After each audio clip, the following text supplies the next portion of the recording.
Tak setuju gaji anggota DPR dipotong gegara bolos rapat, Adian PDIP. Nanti kita terjebak absensi. Misalkan 50% dia nggak masuk, gajinya cuma dapat 50% gitu. Abang sepakat nggak kalau itu akhirnya diulangi gaya begitu? Ya nanti kita jadi terjebak absensi. Gini, DPR itu kalau menurut gua, ketika dua tugasnya sudah selesai, nyusun APBN dan nyusun undang-undang sudah selesai, atau sedang tidak kerjakan, ya dia turun ke rakyat. Dan itu turun ke rakyat itu tidak bisa lu konversi, lu gantikan dengan absen. Ya problemnya kita masyarakat tuh agak jelimet ketika ngobrol soal yang tadi bang, misalkan ini kualitas begini ya. Kita taunya ada anggota turun selesai gitu. Problemnya orang-orang kayak Bang Adian ini kan nggak bisa semua juga kayak Bang Adian gitu. Yang rakyat turun juga gini ya. Rakyat juga nggak pengen tidak kemudian mewajibkan kita harus instan datang turun selesai, nggak juga. Tapi kita datang turun mendengarkan mereka dan memperjuangkan mereka, dan mereka akan melihat kesungguhan perjuangan itu dari proses yang dijalani kan. Itu loh. Anggota DPR RI dari fraksi PDI Perjuangan, Adian Napitupulu, mengakui adanya kritikan tajam kepada kinerja para wakil rakyat belakangan ini.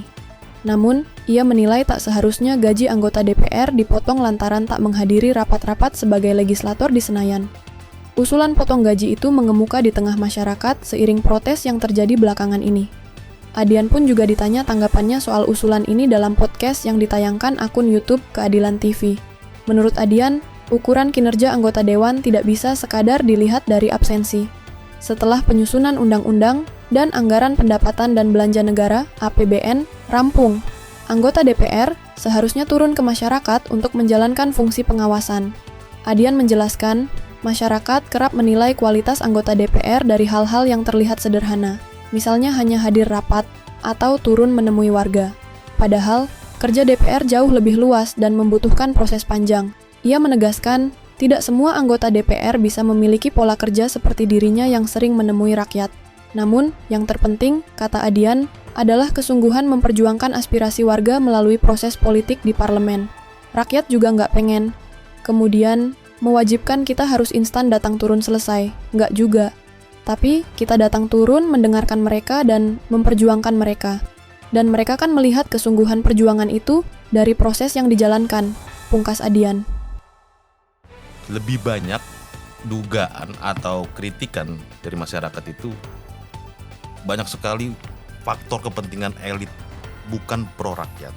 Nah, yang mau kami tanyakan, mengatasi masalah ini, mengatasi kritikan dari masyarakat ini dan memberikan kepuasan dengan bukti konkret, perubahan ekstrim apa atau budaya kerja mungkin seperti apa yang perlu dirubah dari 580 anggota DPR ini, Bang? Apakah tatipnya tadi Bang bilang, BAM-nya diperkuat kewenangannya, lebih banyak turun ke dapil. Tapi yang paling ekstrim menurut Abang, oke, kalau dilakukan ini, rakyat akan puas. Dulu lagi COVID nih ya. Lagi COVID apa sebelum COVID, gue lupa tuh. Ya. Gue jalan tuh ke Yogyakarta, ke daerah apa sih itu yang Malioboro bukan Bang? Malioboro, apa yang pusat kerajinan? Itulah. Lupa gue apa namanya. Dari Jawa sana Bang? Di Jogja, di Bantul. Gue datang nih. Pas COVID. Siap. Gue datang. Terus yang jualan tahu. Dia telepon temennya.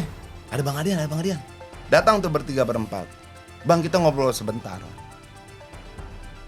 Pak, saya nginep di hotel ini. Di sampingnya ada kafe. Bisa nggak sore-sore kita ngobrol di situ?